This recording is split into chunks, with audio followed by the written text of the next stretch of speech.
Okay,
ఈ ఉదయకాల సమయంలో ప్రియులారా మనము మరి ప్రారంభ ప్రార్థన చేసుకుని ఈనాటి ఆరాధన మనం ప్రారంభించుకుందాము.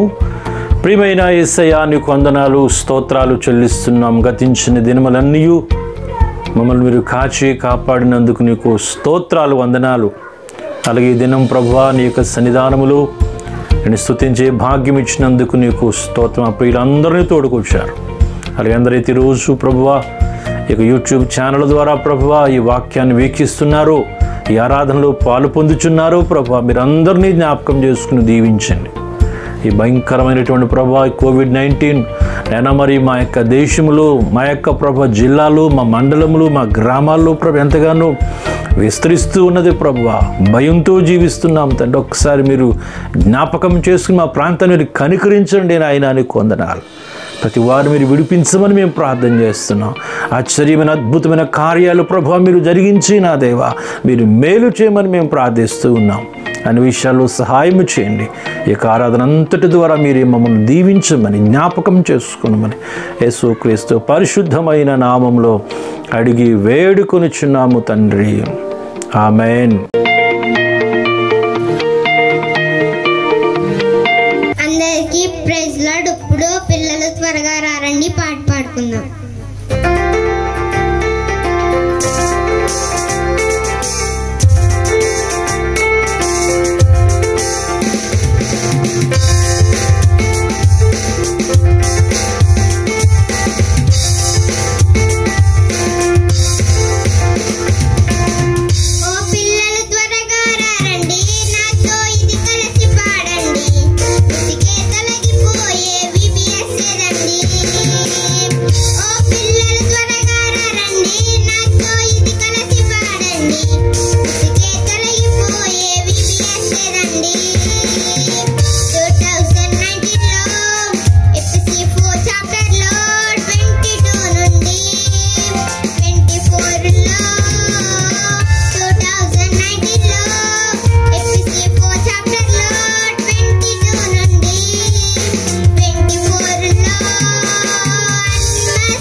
దేవుని నామానికి వందనాలు. నీ కృపను గూర్చి నే పాడేదాన్ని పాట పాడుకొని దేవుని నామానికి మేపరుచుకుందాం.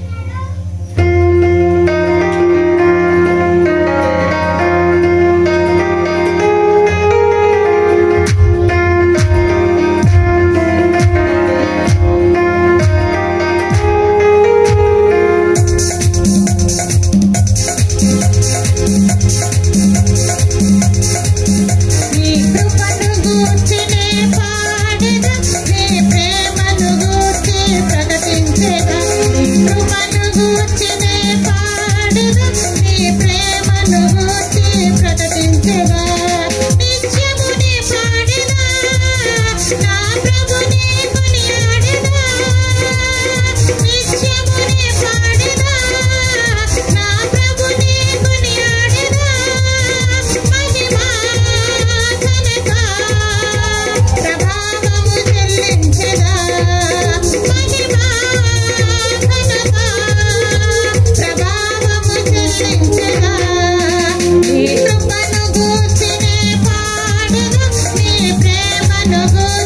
ప్రకటి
ఇక శ్రేష్టమైన సమయంలో మరి అందరూ లేచి నిలబడి ప్రభు యొక్క సన్నిధిలో ఆరాధన చేసుకున్నాము. మరి కొన్ని నిమిషాలు ప్రతి ఒక్కరూ కూడా ఈ ఆరాధనలో పాలు పొందుకుని మరి దేవుని దీవెనలు ప్రతి ఒక్కరూ కూడా ఈరోజు దేవుని సన్నిధిని అనుభవిస్తూ ఆయన దీవెనలు మనం పొందుకుందాం. హల్లెలూయా హల్లెలూయా హల్లెలూయా. యేసయ్యా నీకు వందనాలు. హో హల్లెలూయా. ఓ థ్యాంక్ యూ పరిశుద్ధాత్ముడా నీకు వందనాలు నాయనా. ఓ హల్లెలూయా. యేసు నీకే వందనాలు. యోగ్యుడా అర్హుడా కరుడా నీకు స్తోత్రములు తండ్రి. వందనాలు నాయనా. మహిమ కలిగిన వాడా, జీవము కలిగిన వాడా, ప్రేమ కలిగిన వాడా నీకు వందనాలు. హల్లెలూయా. యేసయ్యా నీకు స్తోత్రములు తండ్రి. వందనములు బాబు. యేసు నీకు వందనాలు. హల్లెలూయా హల్లెలూయా. ఓ థ్యాంక్ యూ రాజా నీకు వందనాలు నాయనా. మహోన్నతుడా నీకే స్తోత్రములు తండ్రి. పరిశుద్ధాత్ముడా మీరు మాతో ఉన్నందుకు నీకు వందనాలు. ఓ నీ సన్నిధిని మాతో ఉంచినందుకు నీకు వందనాలు. యోగ్యుడా అర్హుడా నీకు స్తోత్రములు. గొప్పవాడా మహిమ కలిగిన వాడా నీకు వందనాలు చెల్లిస్తూ ఉన్నాం. ఓ థ్యాంక్ యూ స్వామి. హల్లెలూయా.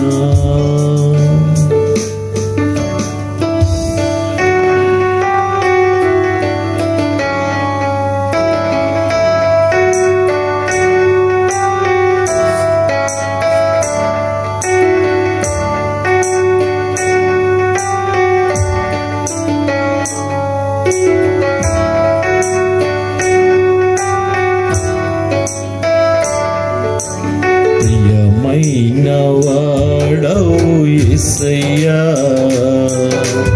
నీ యందే ప్రీతి కలిగి ఉన్నానయ్యా. ప్రియమైన వాడవు యేసయ్యా. నీ యందే ప్రీతి కలిగి ఉన్నానయ్యా. ఆనందగానాలు చేయుచు స్తోత్రాలు చేపుచు.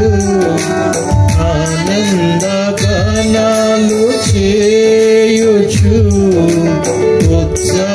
స్తోత్రాలు చేపుచు.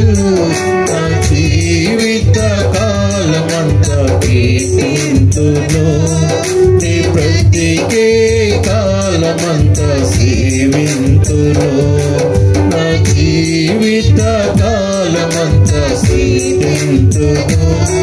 నీ ప్రతికే కాలమంతా సేవింతును. ప్రియమైన వాడవు యేసయ్యా. నీ యందే ప్రీతి కలిగి ఉన్నానయ్యా. ప్రియమైన వాడవు యేసయ్యా. నీ యందే ప్రీతి కలిగి ఉన్నానయ్యా.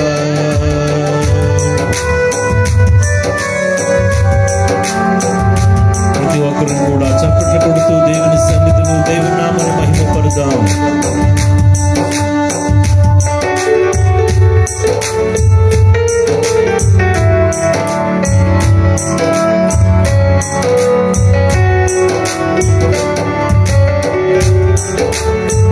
రక్షణ పాత్రను చేతబూని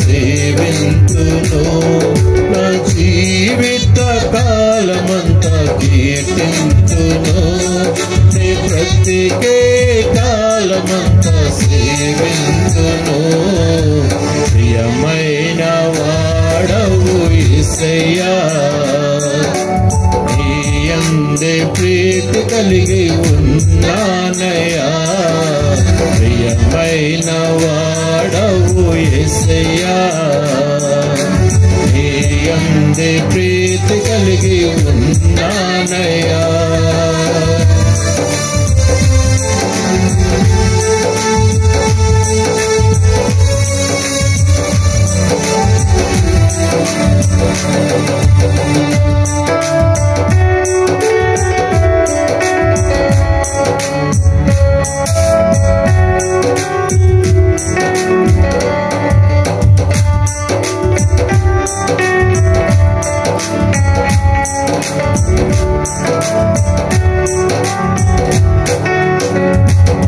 నా ప్రాణమంతటితో కేక వేయుచు నా దేహమంతటితో నాట్యమాడుచు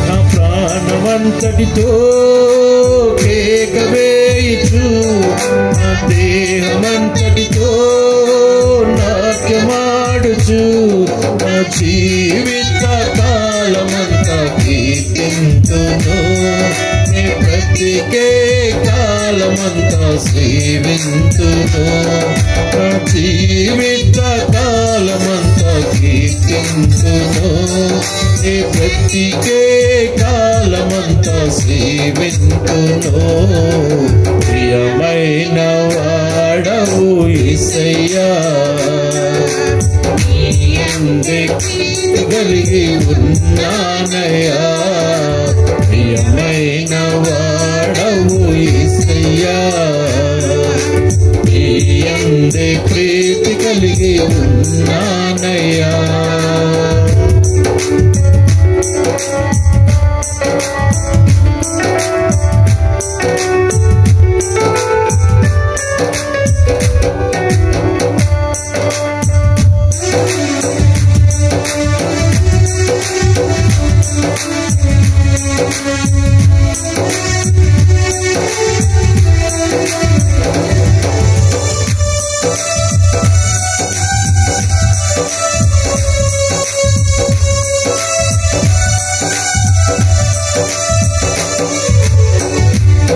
నీ పాద పద్మముపై తల వంచి నా గుండె గుడిలో నిన్నే ఉంచి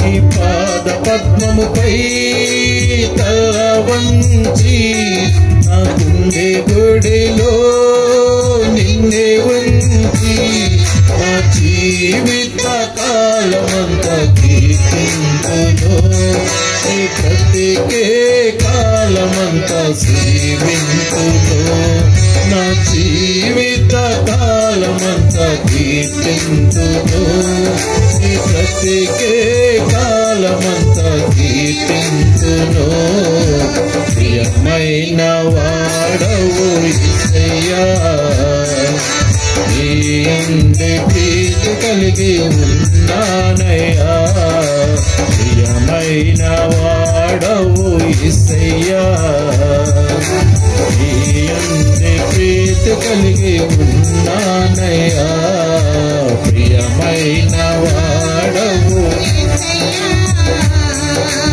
నీ యందే ప్రీతి కలిగి ఉన్నానయ్యా ఆనందగానాలు చేయుచు ఉత్సాహ స్తోత్రాలు చెప్పుచు ఆనందగానాలు చేయుచు ఉత్సాహ స్తోత్రాలు చెప్పుచు నా జీవిత కాలమంతా కీర్తింతును నీ ప్రతికే కాలమంతా సేవింతును నా జీవిత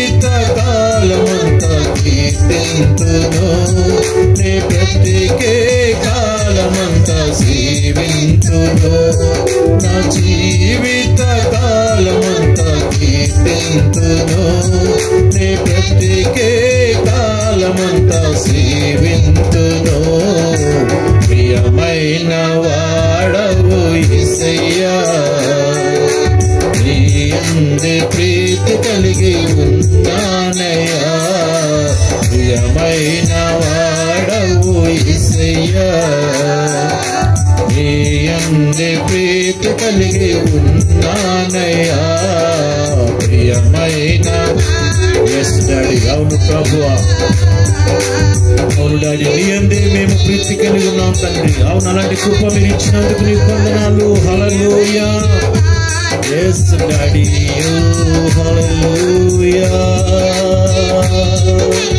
యేసయ్యా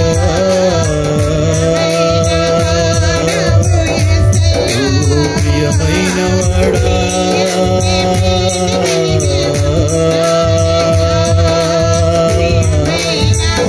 ఎస్ డాడీ నీకే వందనాలయ్యా నీకే స్తుతులు ప్రియమైన దేవుడము అయ్యా మాకెంతో ప్రియమైన వాడవు ప్రభువా నీకు వందనాలు నాయనా ప్రియమైన వాడా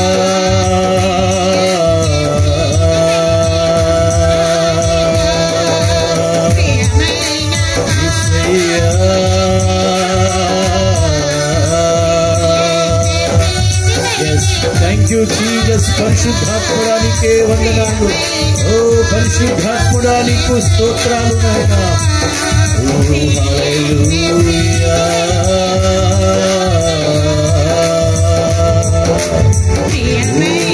యేసయ్యా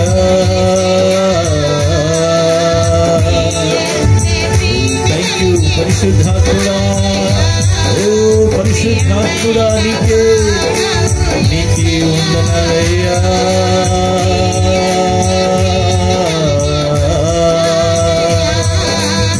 హల్లెలూయా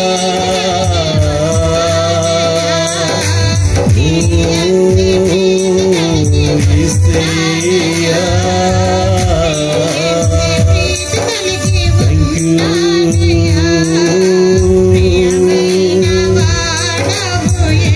Amen. Hallelujah. Thank you, Jesus. Amen. Amen. Oh, పరిశుద్ధాత్ముడా Jesus.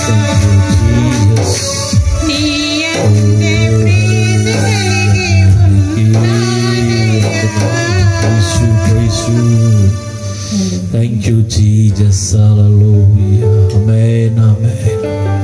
అవును పరిశుద్ధాత్ముడానికి వందనాలు మా ప్రియమైన తండ్రి నీకు స్తోత్రాలు మా ప్రియుడవు నీవే మమ్మల్ని ప్రియులుగా మార్చిన దేవుడవు thank you daddy thank you పరిశుద్ధాత్ముడానికి వందనాలు థ్యాంక్ యూ ప్రార్థన చేసుకుందాం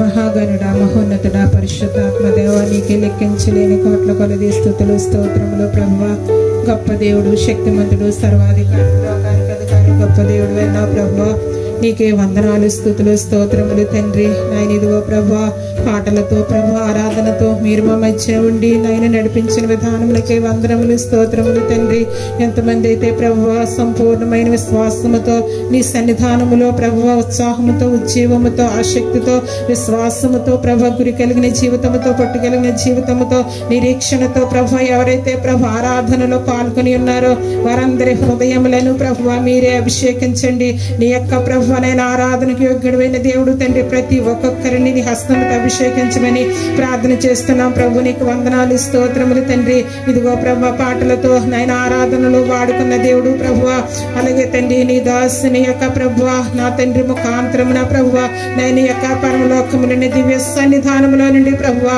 నైని దాసు ముఖాంతరం ఏడంతల ఆత్మశక్తితో అభిషేకించి ప్రభువా అయా తెలిసిన మర్మాల్లోంచి తెలియని మర్మాలు ప్రభువా నైనా ప్రతి ఒక్కొక్కరికి ప్రభువా వినగల చెవి గ్రహించ మనసు దాయిచ్యమని ప్రార్థన చేస్తున్నాం నాయన వినిచ్చుండగా ప్రతి ఒక్కొక్కరికి నాయన ఏదైతే బలహీనతగా ఉన్నారో ప్రభు ఏదైతే కోరికలతో ఉన్నారో అవసరతలతో ఉన్నారో వాక్యము ద్వారా హృదయాలను బలపరచమని ప్రార్థన చేస్తున్నాం హృదయాలను ప్రభువా నేను సంతోషపరచమని ప్రార్థన చేస్తున్నా. హృదయంలో ఉన్నటువంటి ప్రతి ఆశను నెరవేర్చమని ప్రార్థన చేస్తున్నా. నేను ఇదో నీ వాక్యము ద్వారా ఉపదేశించడం ద్వారా, మధురమైన మాటలు వినటం ద్వారా, నేను హృదయమునకు ప్రభు తేనె కంటే జుంటు తేనె ధారల కంటే అంత మధురమైన నీ మాటలు వినుచున్నప్పుడు ప్రభు హృదయంలో ఒక ఆనందము, సంతోషం, అభిషేకమునైనా నీ కృపని కాపుదల్లో ప్రతి ఒక్కొక్కరిని వాడుకోమని ప్రార్థన చేస్తున్నాం. నేను ఇదిగో త్వరలోనే ప్రభు మేమందరం కలిసి ఆరాధనలో నేను కలిసి ప్రార్థన చేసుకునేటప్పుడు మీరు సమయాన్ని ఇవ్వమని మేము ప్రార్థన చేస్తున్నాం. త్వరగా ప్రభు నేను మీరు అద్భుత కార్యం చేయమని ప్రార్థన చేస్తున్నాం. ఇదిగో ప్రభు సర్వలోకం అంతటిని కూడా వ్యాపించిన కరోనాను యేసు నామములో,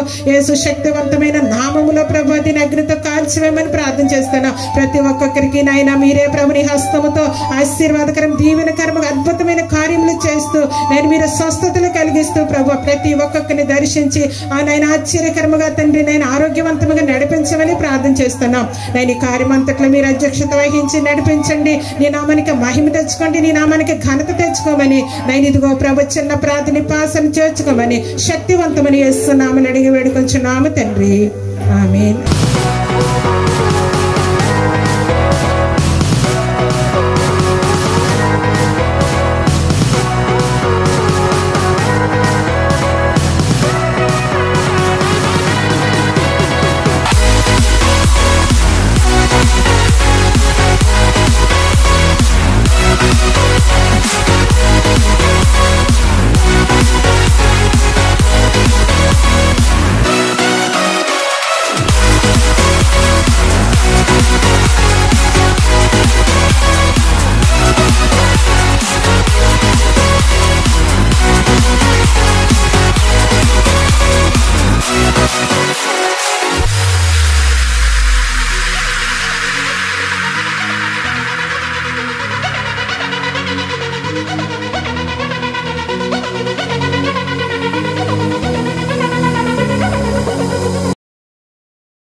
దేవుని నామమునకు మహిమ కలుగునుగాక.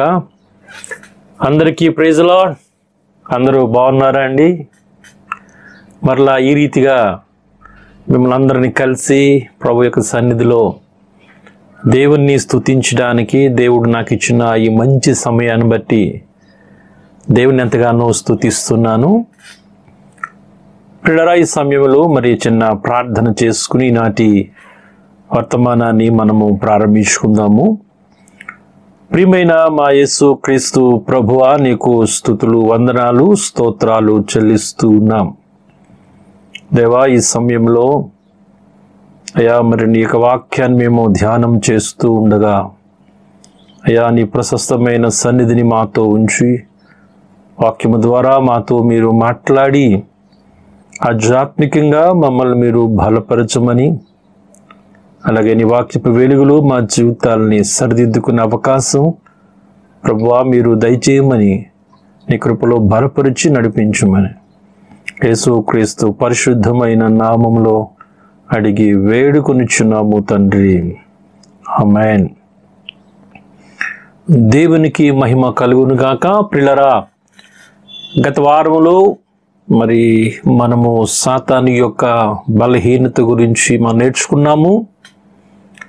మరి ఈరోజు సాతాను తంత్రములు, దానిని మనము సాతాను యొక్క బలం అని కూడా అనొచ్చు. ఆ తంత్రాలే సాతానుకున్న బలం, సాతాను యొక్క బలమే సాతానుకున్న తంత్రములు.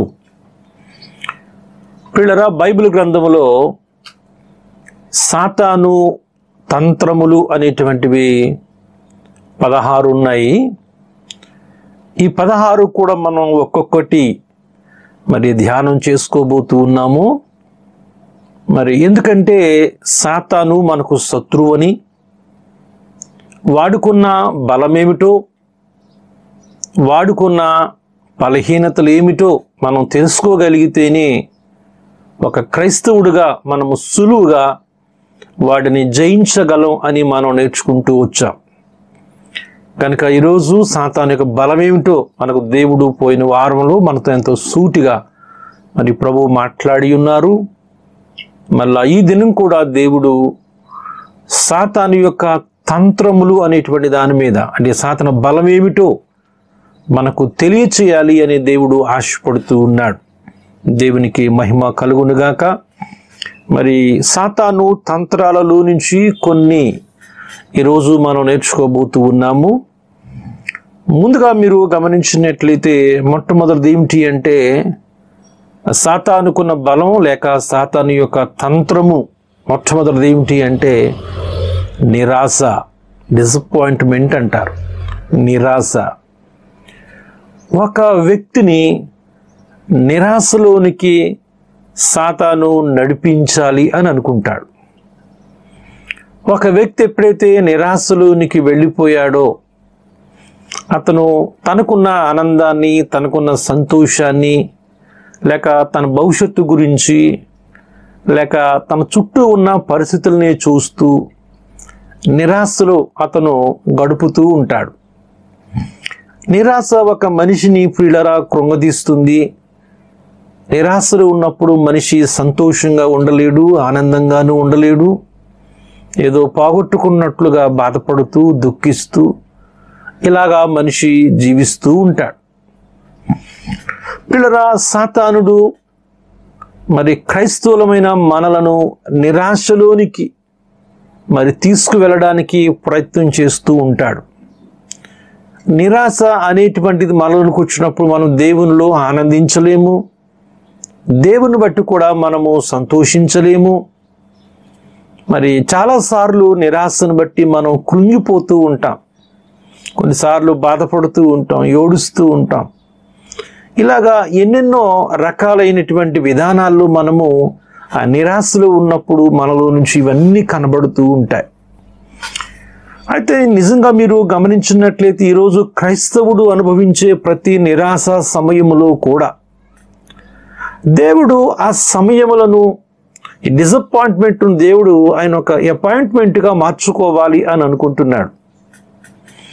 ఎందుకంటే దేవుని వాక్యములో ఒక శ్రేష్టమైన మాట దేవుడు రాయించి పెట్టాడు.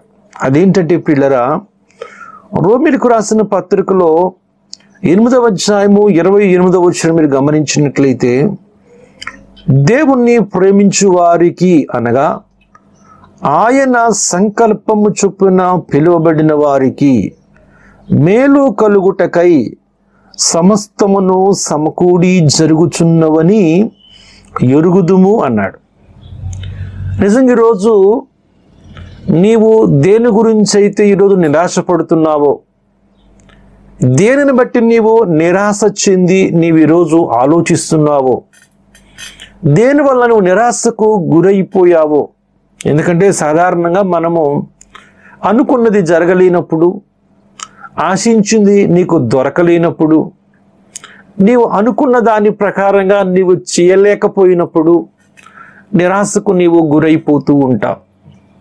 కానీ ప్రభు అంటున్నాడు ఇక్కడ, దేవుని బిడ్డలకు సమస్తము సమకూడి జరుగుచున్నది. అంటే కొన్నిసార్లు నీవు అనుకున్నది జరగకపోయినా, లేక కొన్నిసార్లు నీవు ఆశించింది నీకు లభించకపోయినా, కొన్నిసార్లు నీవు అనుకున్నది అనుకున్నట్లుగా జరగకపోయినా, దేవుని వాక్యం ఏం చెప్తుందంటే దేవుని బిడ్డలకు మాత్రము ఎన్ని వ్యతిరేకంగా జరిగినప్పటికీ దేవుడు వాటిని ఏం చేస్తున్నాడు అంటే తన బిడ్డలకు అనుకూలంగా ఆయన మార్చి దేవుడు తన బిడ్డలకు మేలు చేయాలి అని ఆయన ఆశిస్తూ ఉన్నాడు. అందుకని సమస్తము సమకూడి మరి మేలు జరుగుచున్నవి అని వాక్యం తెలియజేస్తుంది. మేలు కలుగుటకై సమస్తమును సమకూడి జరుగుచున్నవని ఎరుగుదుము. పిల్లరా, మీరు ఒకసారి ఆలోచించండి. సాతానుడు ఏదో ఒక రకంగా, ఏదో ఒక దానిని బట్టి మనలను నిరాశకు గురి చేయడానికి వాడు ప్రయత్నం చేస్తూ ఉంటాడు.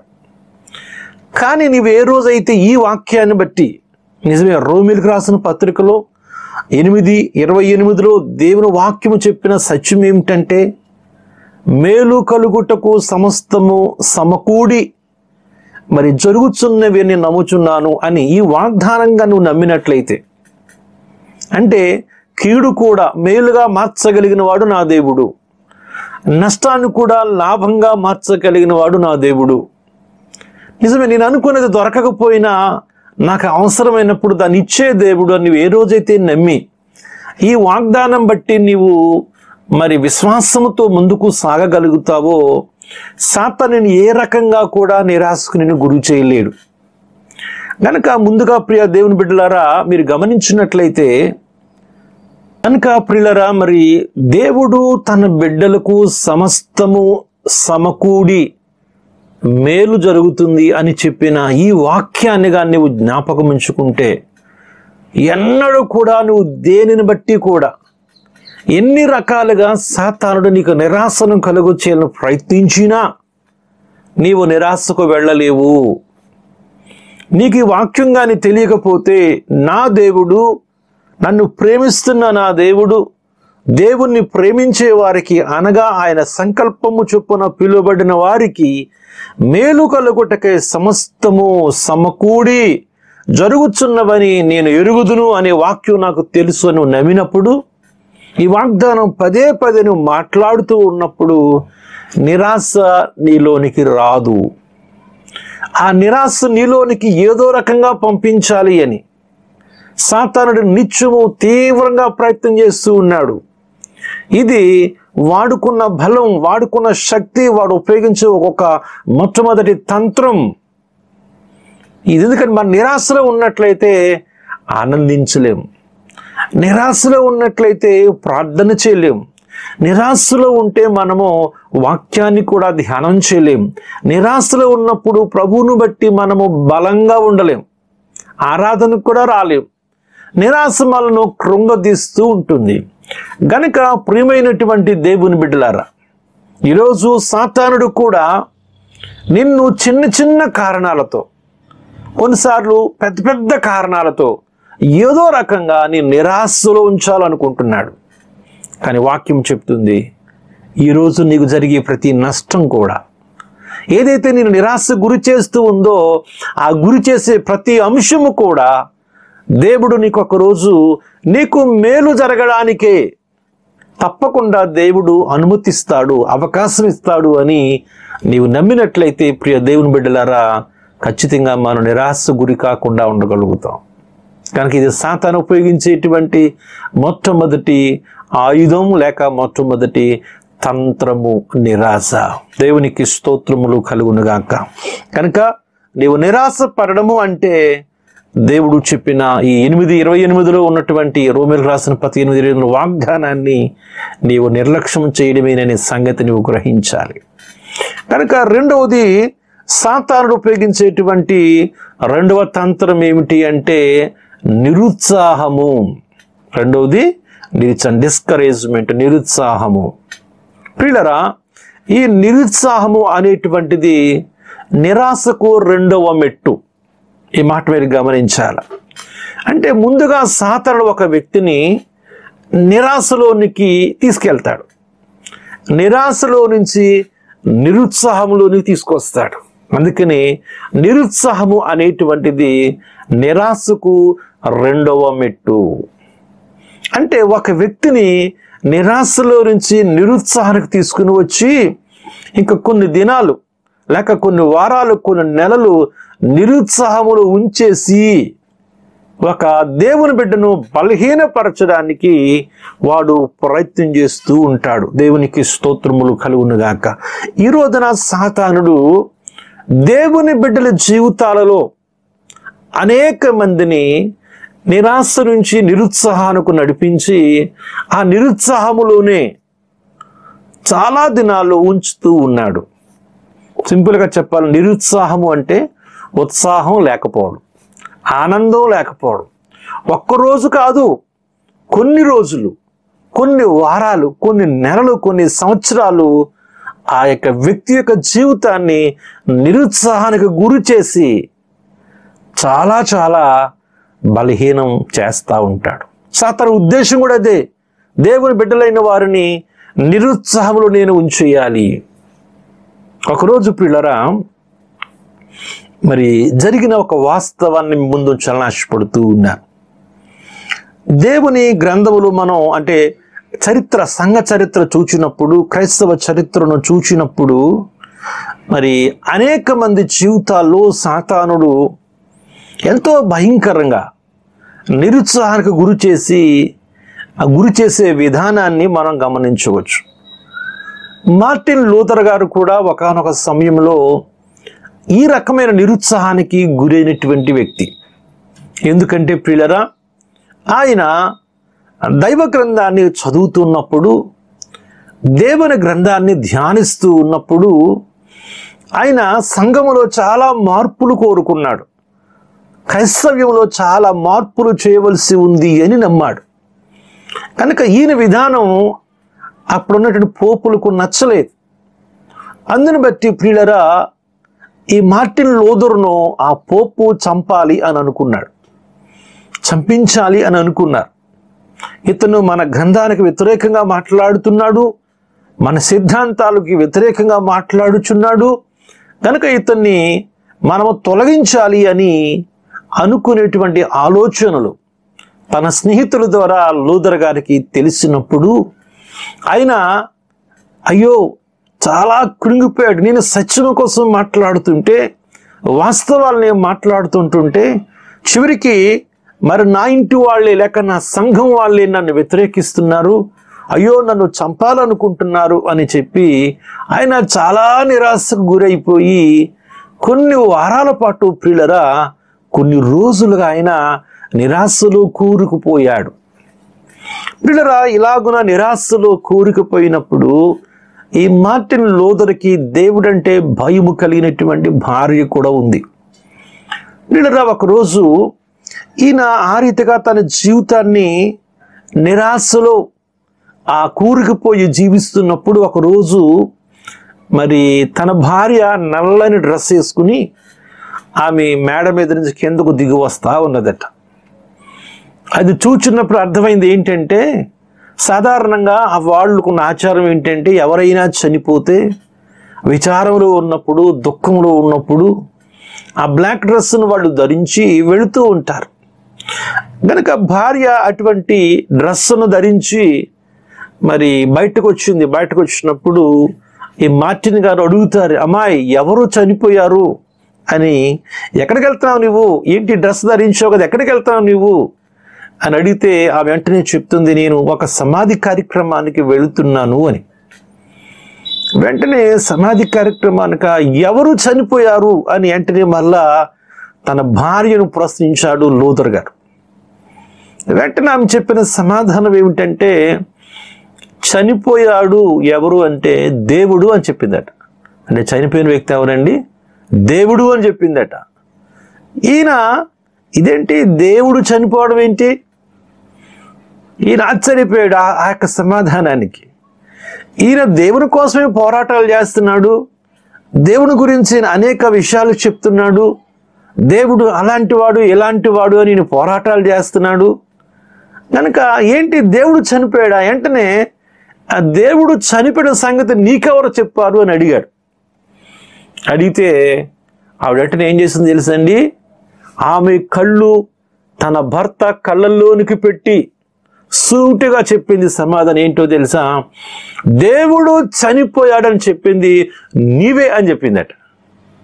ఎప్పుడైతే నీవే ఆ చెప్పావు అని చెప్పిందో ఆయన వెంటనే ఆ బుర్ర ఎలిగింది, ఆలోచన వచ్చింది, అరే నేను జీవము గల దేవుణ్ణి ఆరాధిస్తున్నాను, జీవము గల దేవుణ్ణి స్తుతిస్తున్నాను, కనుక ఏంటి నా భార్య ఇలాగంటే అప్పుడు అన్నదట, అవును నీవు గత కొన్ని రోజులుగా నీ జీవించే విధానం, నువ్వు ప్రవర్తించే విధానం, నువ్వు బాధపడే విధానం, నువ్వు నిరాశలో కూరుకుపోయిన విధానం, నిరుత్సాహంలో నీవు జీవించే విధానం, ఈ అన్నిటిని బట్టి నాకు అర్థమైంది ఏంటంటే దేవుడు చనిపోయాడన్న సంగతి నీ శ్రేష్టలను బట్టి, నువ్వు చేసే పనులను బట్టి నాకు అర్థమయ్యింది అని చెప్పిందట.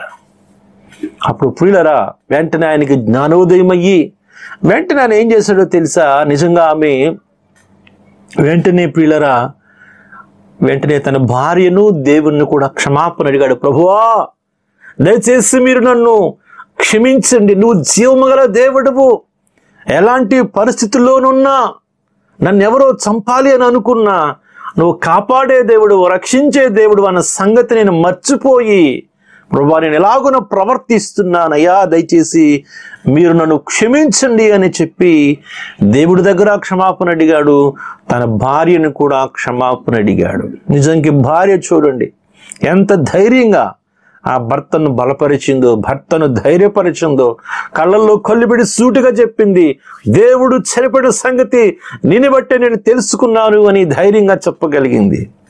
నిజమే కదా, అంత ధైర్యంగా భర్తకు చెప్పగలిగే వాళ్ళు భార్య తప్ప ఇంకెవరుంటారు? ఈ రోజులో చాలా మందిని చూస్తున్నాం. భర్త నిరాశలో ఉన్నప్పుడు, భర్త నిరుత్సాహంలో కూరుకుపోయినప్పుడు, భర్త గారు ప్రియులరా నెమ్మది లేకుండా, సంతోషము లేకుండా, ఉత్సాహము లేకుండా, ఆనందము లేకుండా, దిగులుతో ఆలోచిస్తూ ఉన్నప్పుడు ఎంతో మంది భార్యడి రోజున వారిని బలపరచడానికి బదులుగా, వారిని ఇదిగో ఇంకా మరి ప్రోత్సహించడానికి బదులుగా కృంగదీసి, పేర్లు పెట్టి, వాళ్ళని నానా రకాలుగా హింస పెట్టేసి వారిని ఇంకను నిరుత్సాహానికి గురి చేస్తూ ఉన్నారు.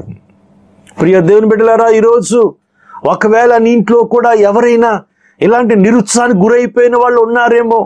వ్యాపారాన్ని పోగొట్టుకుని, ఉద్యోగాన్ని పోగొట్టుకుని, ఆర్థిక ఇబ్బందుల్లో, లేకపోతే కుటుంబ సమస్యలతో, వ్యాధులను బట్టి, వారికి ఆర్థిక సమస్యలను బట్టి ఎవరైనా నీ ఇంటి వారు పిల్లల కృంగిన స్థితిలో ఉంటే, నిరుత్సాహానికి గురైపోయి రోజులు తరబడి, వారాలు, నెలలు, సంవత్సరాలు తరబడి అలాగే ఉండిపోయినట్లయితే వారిని సాతానుడు ఆ స్థితికి నడిపించాడు అన్న సంగతిని ఒక క్రైస్తవ బిడ్డగా నీవు గ్రహించగలిగితే నిజంగా నీ ఇంటి వారిని నీవు బలపరచగలుగుతావు, నీ ఇంటి వారిని నీవు ప్రోత్సహించగలుగుతావు, నీ ఇంటి వారిని ఆ యొక్క స్థితి నుంచి విడిపించగలుగుతావు. కారణం ఏమిటంటే ఆ లూథర్ గారు భార్యగా ఆ రోజున అటువంటి నిర్ణయం తీసుకోకపోతే, తన భర్తను బలపరచకపోతే, తన భర్తను ప్రోత్సహించకపోతే, తన భర్తను ఆ స్థితి నుంచి విడిపించడానికి ప్రయత్నం చేయకపోతే ప్రియులరా ఈరోజు సంఘములో గొప్ప ఉద్యమం వచ్చి ఉండేదే కాదు. ఈరోజు నిజమే ప్రియులరా, ఈరోజు నిరుత్సాహంగా ఉండవచ్చు నీ సహోదరుడు, నిరుత్సాహంగా ఉండవచ్చు నీ యొక్క సహోదరి, లేక నీ తల్లి, నీ తండ్రి, లేక నీ భర్త, నీ భార్య, ఎవరైనా కావచ్చు, నీ బిడ్డలు ఎవరైనా కావచ్చు. కానీ ప్రియ దేవుని బిడ్డారా, ఒకరు దేవుడు వారు నిలబెడతాడు, వారిని కూడా ప్రభువారు వాడుకుంటాడు, వారిని అద్భుతంగా దేవుడు కనికరిస్తాడు, వారిని కూడా ప్రభువారు కృప చూపిస్తాడు. నిజంగా సాతానుడే మన వారిని అనేక మందిని నిరుత్సాహానికి గురి చేసేసి, నిరాశలో నుంచి నిరుత్సాహానికి నడిపించి అక్కడే ఉంచి వారి జీవితాన్ని నాశనము చేయాలి అని వాడు ప్రయత్నిస్తూ ఉన్నాడు.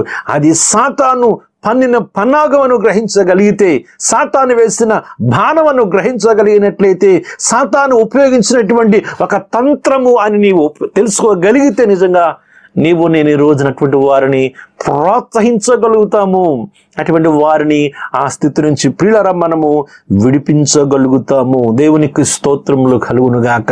చూడండి, దైవ గ్రంథములో సమూయేలు రాసిన మొదటి సమూయేలు గ్రంథములో 30వ అధ్యాయము 1 నుంచి 6 వచనాలు మనం గమనించినట్లయితే ప్రియులరా, అక్కడ ఒకానొక దినమందు అమాలేకులు దండెత్తి దక్షిణ దేశం మీదను సిగ్లకు మీదను పడి కొట్టి దానిని తగులబెట్టి గనులనేమి అల్పులనేమి అందులోనున్న ఆడువారు అందరినీ చెరపట్టుకుని చంపక వారిని తీసుకుని వెళ్ళిపోయిండురి.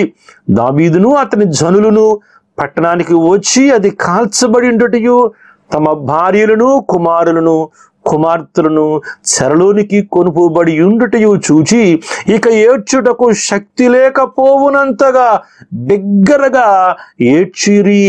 యెజ్రెయేలీయురాలైన అహీనోయము, కర్మెలీయుడైన నాబాలు భార్య అయిన అబీగయీలు అను దావీదు 2 భార్యలను చెరలోనికి కొనుపోబడగా చూచి దావీదు మిక్కిలి దుఃఖపడెను. మరియు తమ తమ కుమారులను బట్టి కుమార్తెలను బట్టి జనులకందరికీ ప్రాణము విసికినందున రాళ్ళు రువ్వి దావీదును చంపుదము రండని వారు చెప్పుకొనగా దావీదు తన దేవుడిని యెహోవాను బట్టి ధైర్యము తెచ్చుకొనెను.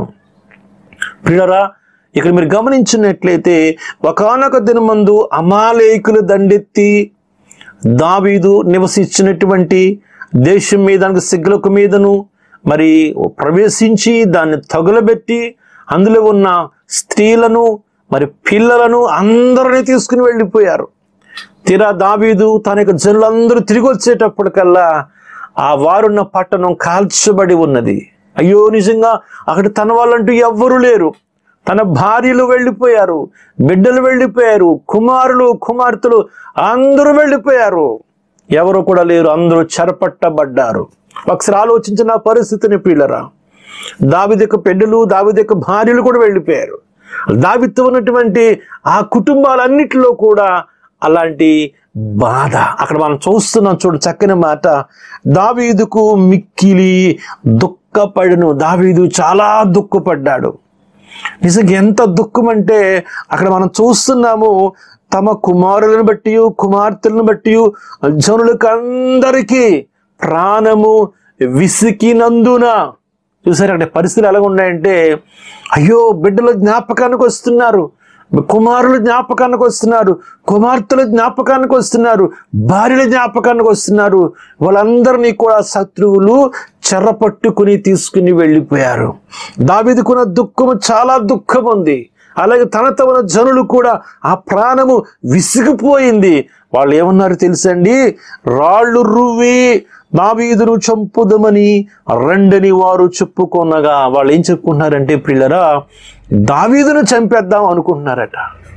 దావీదు వారి నాయకుడు, వారి నడిపిస్తున్నవాడు, వారి క్షేమాన్ని కోరినవాడు, వారికి మేలు చేయాలనుకున్నవాడు, రాజు కాబోతున్నవాడు, మీరే మాకు కావాలి అనుకున్న వాళ్ళు.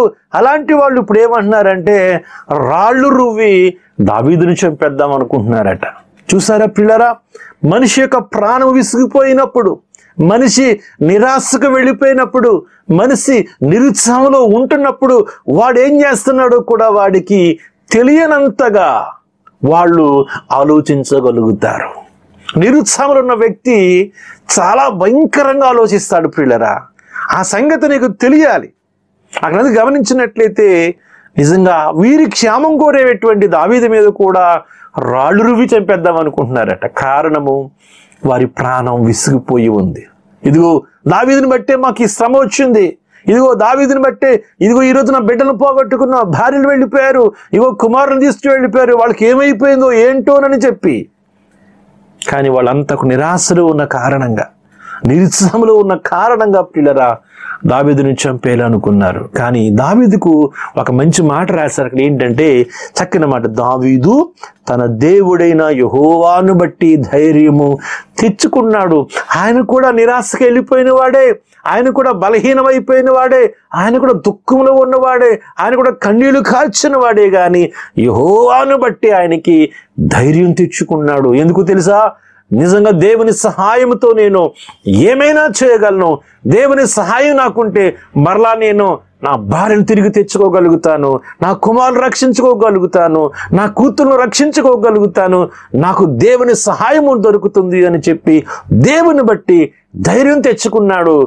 తర్వాత వారిని ధైర్యపరిచాడు, వెళ్ళారు, వారందరిని విడిపించుకుని మళ్ళా క్షేమంగా వారిని తోడుకుని రాగలిగారు. ప్రియ దేవుని బిడ్డలారా, ఈ రోజున నిరాశలో నీవు ఉన్నప్పుడు, నిరుత్సాహానికి గురైపోయినప్పుడు, కొన్నిసార్లు నువ్వు తీసుకునే నిర్ణయాలు చాలా భయంకరంగా ఉంటాయి, నువ్వు మాట్లాడే మాటలు కూడా చాలా భయంకరంగా. దానికి కారణం ఏంటంటే నీలో ఉన్నటువంటి నిరాశ, నీలో ఉన్నటువంటి ఆ నిరుత్సాహం నిన్ను ఆ రీతిగా మాట్లాడింపచేస్తుంది, ఆ రీతిగా నిన్ను ఆలోచింపచేస్తుంది. ఎవరినో చంపేయాలనిపిస్తుంది, లేక నేనే చచ్చిపోవాలనిపిస్తుంటుంది, ఏదో చేసేయాలి అని అనుకుని పిల్లారా మనము ఆలోచించగలుగుతాం. కానీ బైబిల్ చెప్తుంది అలాంటి సమయంలో కూడా దావీదు దేవుని బట్టి ధైర్యం తెచ్చుకున్నాడు. అందుకే ఈరోజు నీవు కూడా ఎంతమంది నిరాశలో ఉన్నారో వారిని నువ్వు చూస్తూ ఉన్నప్పుడు నీవు బలపరచాలి. ఇక నీవే ఆ స్థితిలో ఉంటే ఈరోజు వాక్యం చెప్తుంది, నేను కూడా ఎవరిని బట్టి కూడా ధైర్యాన్ని తెచ్చుకోలేం ప్రియులరా. కానీ దేవుణ్ణి బట్టి దావీదు ఎలాగైతే ధైర్యాన్ని తెచ్చుకున్నాడు, నేను కూడా ఈ రోజున ధైర్యాన్ని తెచ్చుకుని ఆ స్థితిలో ఉన్న వారిని కూడా నేను కూడా బలపరచాలి అని దేవుని వాక్యం తెలియచేస్తా ఉంది. ప్రియమైన దేవుని బిడ్డలారా, ఈ సమయంలో నీవే ఒకవేళ ఆ నిరుత్సాహంలో ఉన్నావేమో, కొన్ని రోజులుగా, కొన్ని నెలలుగా నువ్వు నిరుత్సాహంలో ఉండి నా బ్రతికింతే, నా పని ఇంతే, నాకెవ్వరూ సహాయం చేయరు, ఇక నా జీవితంలో మార్పు రాదు, నా బ్రతికింతే అని నీవు నిరాశపడుతున్నావేమో, నిరుత్సాహానికి నీవు గురైపోయి నెలలు తరబడి అక్కడే ఉన్నావేమో. ప్రియ సహోదరి సహోదరుడా, ఈ రోజున నీవు నేను కూడా దేవుణ్ణి బట్టి ధైర్యం తెచ్చుకుందాం, ప్రభువుని బట్టి ధైర్యం తెచ్చుకుందాం. కారణం ఏమిటంటే పిల్లరా, ఆ దేవుడే చెప్తూ ఉన్నాడు, నిన్ను నన్ను ఆదరించడానికి ఇష్టపడుతున్న దేవుడు, బలపరచడానికి ఇష్టపడుతున్న దేవుడు, సాతాను పన్నినటువంటి ఆ పన్నాగములో నుంచి, సాతాను ఉపయోగించేటువంటి ఆ తంత్రాలలో నుంచి నేను విడిపించడానికి బలపరుస్తున్న దేవుడు. గనుక సాతానుడు ఎంతగా నిన్ను నిరుత్సాహానికి గురి చేసిన ఈ రోజే దేవుని బట్టి, దేవుని వాక్యాన్ని బట్టి ప్రియ దేవుని బిడ్డలారా, మనము బలం తెచ్చుకుందాం, శక్తిని తెచ్చుకుందాం. నాకు దేవుడు ఉన్నాడు, నాకేమీ కాదు, నా బ్రతుకులో, నా జీవితంలో దేవుని సహాయం నాకు దొరుకుతుంది, ఆయన విడిపించగలుగుతాడు అని ఈ రోజును నమ్మగలిగినప్పుడు తప్పకుండా ప్రియ దేవుని బిడ్డలారా, దేవుడు నీకు నాకు కూడా సహాయం చేసి నీవున్న ఆ స్థితిలో నుంచి విడిపించడానికి దేవుడు ఇష్టపడుతూ ఉన్నాడు. దేవునికి మహిమ కలుగునుగాక. పిల్లరా గమనించండి, సాతానుడు ఎంత సులువుగా మనలను ముందుగా నిరాశలోనికి తీసుకెళ్తున్నాడు, తర్వాత నిరుత్సాహంలోనికి తీసుకెళ్తున్నాడు. ఇప్పుడు చూడండి, మూడో మెట్టు కూడా ఉన్నది.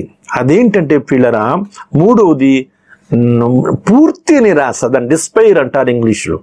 అంటే డిసప్పాయింట్మెంటు, డిస్కరేజ్మెంటు, మూడవది డిస్పైర్ అంటే పూర్తి నిరాశ. అంటే నిన్ను ఏదో ఒక్కసారి కాదు, కొన్ని రోజులు కాదు, లేదా కొన్ని నెలలు కాదు, అసలు నువ్వేం చేసినా సరే, ఎక్కడికి వెళ్ళినా సరే, నీ జీవితం అంతా కూడా నిన్ను పూర్తి నిరాశ గురి చేయడానికి వాడు ప్రయత్నం చేస్తూ ఉంటాడు. పిల్లలు ఎలాగ ఉంటాయంటే పిల్లలు మీరు ఒక సంగతి గ్రహించాలి. ఇక దేవుని వాక్యం అంటే ఈ యొక్క పూర్తి నిరాశ అనేటువంటిది నిరాశకు లేకపోతే నిరుత్సాహానికి చిట్ట చివరి మెట్టు అనమాట, మూడవ మెట్టు అనమాట. ఇది చిట్ట చివరిది. వాడి ఉద్దేశం ఏంటంటే ముందు నెమ్మదిగా నేను నిరాశగా తీసుకెళ్ళి, నిరుత్సాహానికి తీసుకెళ్ళి, తర్వాత పూర్తి నిరాశలో నేను ఉంచేయాలన్నది వాడి ఉద్దేశం. సాతాను గాడు నీకు జీవితంలో పూర్తిగా ఎటు చూసినా, ఏ యాంగిల్లో నేను చూసినా కానీ, ఎవరు నేను చూసినా కానీ నీవు ఎప్పుడు ఎలా ఉంటావు? పూర్తి నిరాశలో ఉంటావు, కృంగిపోయిన స్థితిలో ఉంటావు. తద్వారా నీ ఆధ్యాత్మిక జీవితాన్ని పతనం చేయాలని, నీ భక్తి జీవితాన్ని పతనం చేయాలని, మరి ప్రభువుకు నీ పట్ల ప్రణాళికలన్నీ కూడా ఆడు ఏదో రకంగా నేను అందులోంచి తప్పించాలి అని, దేవునికి కాను చూడకుండా ఉండాలి అని, దేవుని నమ్మకం ఉంచకుండా చేయాలని, విశ్వాసం ఉంచకుండా చేయాలన్నది వాడికి ఉద్దేశం అయి ఉన్నది. అందుకని వాడు ఏం చేస్తున్నాడంటే నిజంగా కొద్దిమంది జీవితాల్లో పిల్లరా పూర్తిగా వారిని నిరాశలోనికి నెట్టివేస్తాడు. నిజంగా బైబిల్ గ్రంథం చెప్తా ఉన్నది, ఈరోజు నిజంగా నీవు నిరాశలో ఉన్నావంటే ఒక వాక్యాన్ని మీరు జ్ఞాపకం చేసి, అదేంటో చూడండి. కొరింథీయులకు రాసిన 2వ పత్రికలో 4వ అధ్యాయము 8-9 వచనాలు ఎలాగున తెలియచేస్తున్నాయి. ఎటుబోయినను శ్రమపడుచున్నను ఇరికింపబడు వారము కాము, అపాయములోనున్నను కేవలము ఉపాయము లేని వారము కాము, తరుమబడుచున్నను దిక్కులేని వారము కాము, పడద్రోయబడినను నశించు వారము కాము. దేవునికి స్తోత్రములు కలుగునుగాక. ఇక్కడ మీరు గమనించాలి పిల్లరా, సాతానుడి ఉద్దేశం ఏంటంటే, వాడు ఉపయోగించే మూడవ తంత్రం ఏంటంటే పూర్తి నిరాశ. నీ జీవితంలో ఎటుపోయినా శ్రమలు అన్నాడు. అక్కడ ఎటుపోయినా శ్రమలు. నిజంగా నీ జీవితంలో ఎక్కడికెళ్ళినా సరే నీకు శ్రమలు కలుగుతూ ఉంటే, ఎటు చూసినా కొన్ని శ్రమలే నీకు ఎదురవుతూ ఉంటే నీకు ఏమనిపిస్తుందండి? సంతోషంగా ఉండగలవా? ఏదో ఒక్కరోజు ఒక సమస్య ఎదురైతే ఆ రోజు ఆ సమస్యను బట్టి ఒక్కరోజు బాధపడి రెండో రోజు మళ్ళీ ధైర్యం తెచ్చుకుంటా, రెండో రోజు కూడా అదే సమస్య మళ్ళా నీకు ఇంకోసారి ఎదురైతే, మూడో రోజు కూడా అదే సమస్య ఎదురైతే, ఇలా నువ్వు ఎప్పుడు వెళ్ళినా ఎక్కడికి వెళ్ళినా కూడా నిజంగా నీ జీవితంలో ఎప్పుడు కూడా ఎట్టిపోయినా కూడా నీకు శ్రమలు ఎదురవుతూ ఉంటే నీ జీవితం నిరాశ గురికాక ఇంకేముంటుంది? నీ జీవితము నిత్యము కూడా నిరాశ ఉన్న తప్ప ఇంకేముంటుంది? అందుకే ప్రియులారా బైబిల్ వాక్యం చెప్తుంది, ఎటు పోయినను శ్రమపడుచున్నను. భక్తులు చెప్తున్నాడు, ఇరికింపబడేవారము కామయ్యా. భక్తులు చూశారు, ఎటు పోయినా మాకు శ్రమలు ఉన్నాయి, అయినా వాళ్ళ నిరీక్షణ ఏంటంటే ఎన్ని శ్రమలున్నా మేము ఇరికింపబడువారము కాము అన్నాడు. రెండోది అన్నాడు, అపాయములో ఉన్నను. అపాయం వెంబడి అపాయం వస్తుంది. కష్టం వెంబడి కష్టం వస్తుంది, అపాయములో ఉన్నను కూడా ఆయన అన్నాడు, కేవలం మేము ఉపాయము లేని వాళ్ళము కాము అన్నాడు. చూసారా, ఎన్ని అపాయాలున్నా సరే ఉపాయము లేని వాడవు కాదు నీవు నేను కూడా. ఎటుపోయినా శ్రమలో ఇరికింపబడుచున్నను, శ్రమపడుచున్నను, ఇరికింపబడే వాళ్ళము కాదు. ఎందుకంటే మన వెనకాల ఒక ఆయన ఉన్నాడు, నిజం మనం విడిపించేవాడు ఒక ఆయన ఉన్నాడు. ఆ యొక్క శ్రమలలో అపాయములో నీవు ఉన్నప్పుడు, నేనున్నప్పుడు కూడా సహాయం చేయడానికి సిద్ధంగా ఉన్నటువంటి ఒక ఆయన మనకున్నాడు అని అంటాడు. మరలాని తరుమబడుచున్నావు, పరుగులు పెట్టిస్తా ఉన్నారు, అయినా సరే అంటాడు కదా ఆయన, మేము దిక్కు లేని వాళ్ళము కాము అన్నాడు. 4వది అన్నాడు, పడద్రోయబడినను, పడిపోతున్నాం, అస్మాటి పడిపోతున్నాం, ఎన్నోసార్లు పడిపోతున్నాం, అయినా అన్నాడు, అయినా సరే మేము నశించు వారము కామయ్యా. కారణం ఏంటో తెలుసా? మమ్మల్ని బలపరిచే దేవుడు ఉన్నాడు, శక్తినిచ్చే దేవుడు ఉన్నాడు, విడిపించే దేవుడు ఉన్నాడు, విమోచించే దేవుడు ఉన్నాడు అనేటువంటి ఒక నిరీక్షణ ఆ భక్తులకు ఉంది. ప్రియ దేవుని బిడ్డలారా, ఈరోజు సాతానుడు నిన్ను కూడా నీ జీవితంలో ఒకవేళ నిన్ను నిరాశకు గురి చేసి నిరుత్సాహానికి నడిపించి, ఒకవేళ పూర్తి నిరాశలో నిన్ను ఒకవేళ సాతాను ఉంచడానికి ప్రయత్నం చేస్తున్న ఈ వాక్యాన్ని జ్ఞాపకం చేసుకోవాలి. నిజంగా ఈరోజు పూర్తి నిరాశలో నీవు ఉండిపోయే అర్థం ఏంటంటే, దేవుడు చెప్పిన ఈ మాటను నువ్వు నమ్మడం లేదని అర్థం. అందుకని వాడు ఉపయోగించేటువంటి 3వ తంత్రం గురించి కూడా వాక్యం చెప్పిన మాట ఏంటంటే, ఎటుపోయినా శ్రమలు నీకు ఉన్నాయేమో సహోదరి సహోదరుడా, ఎటుపోయినా సరే నీకు అపాయములు ఉన్నాయేమో, నువ్వు తరుబడుచున్నావేమో, లేదంటే పడద్రోయబడిన స్థితిలో నువ్వు ఉన్నావేమో, అయినా భయం లేదు.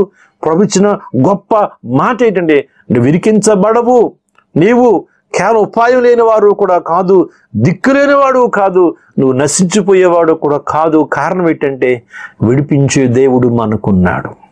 దేవునికి స్తోత్రములు కలుగునగా. కనుక ఈ రోజున ఎన్నో రోజులుగా నీవు ఇలాంటి నిరాశలో ఉన్నావేమో, సంవత్సరాలు తరబడి, నెలలు తరబడి, వారాలు తరబడి, అయ్యా నా బ్రతికింతే అనుకుని ఒకవేళ పూర్తి నిరాశలో నీవు మునిగిపోయావేమో, పూర్తి నిరాశలో నీవు ఇక నా బ్రతికింతే అనుకుని నీవెదుర్కొనే శ్రమలను బట్టి, నీవెదుర్కొనే అవమానాలను బట్టి, నీవెదుర్కొనేటువంటి కష్టాలను బట్టి, నీవెదుర్కొనే ఇబ్బందులను బట్టి, నీవెదుర్కొనే సమస్యలను బట్టి నువ్వు ఇంతే అనుకున్నావేమో.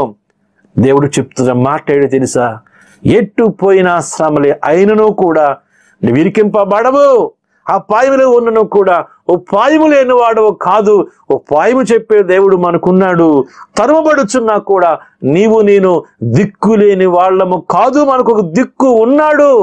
అలాగే పడద్రోయబడినను, అందరూ అనుకుంటారు పడిపోయాడు, ఏడు పని అయిపోయింది అని, కానీ దేవుడు అన్నాడు, నీవు నశింప చేసేవాడు, నశించు వారము కాము మనము అన్నాడు.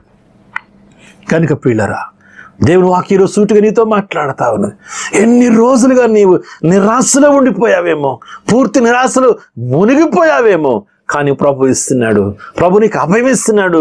నా కుమారుడా, నా కుమార్తె, నీకేమీ కాదు. ఎన్ని శ్రమలున్నా, ఎన్ని అపాయములున్నా, ఎంతగా నువ్వు తరమబడుచున్నా, ఎంతగా నువ్వు పడద్రోయబడుచున్నా కానీ నీకేమీ కాదు, నేనున్నాను అని చెప్పి దేవుడు నీతో నాతో సూటిగా మాట్లాడుతున్నాడు.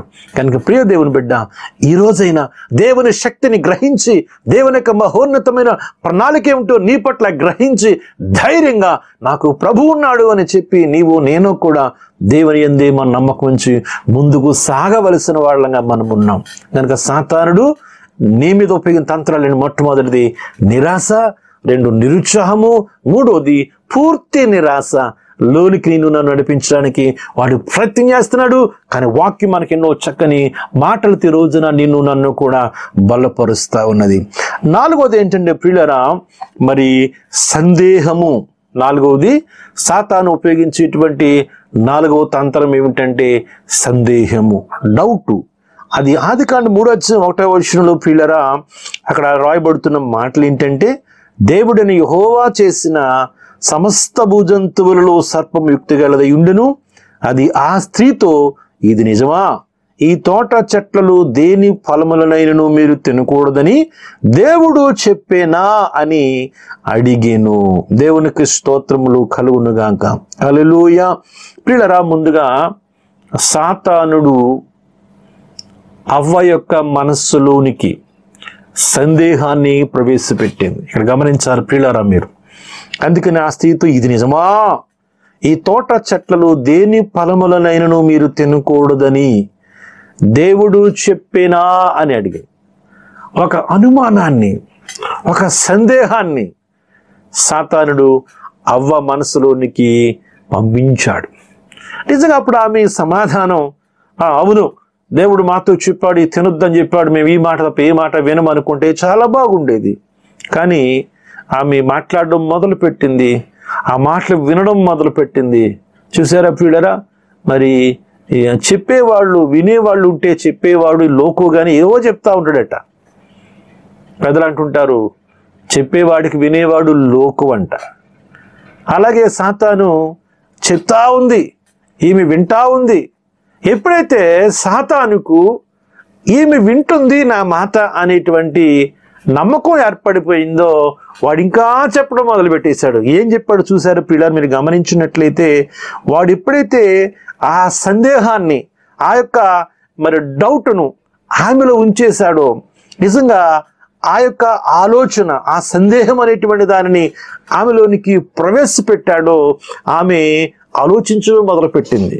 ఆమె నిజంగా మరి నిజమేనా అన్నట్లుగా, నిజమేనా అని సాతానుడు చెప్పినట్లుగా ఆ మాటను బట్టి ఆమె ఆలోచిస్తూ ఉన్నది. దేవునికి స్తోత్రములు కలుగునుగాక. ఈ రోజున పిల్లరా, సాతానుడు దేవుని మాటల మీద నీకు అపనమ్మకాన్ని కలుగు చేయగలడు.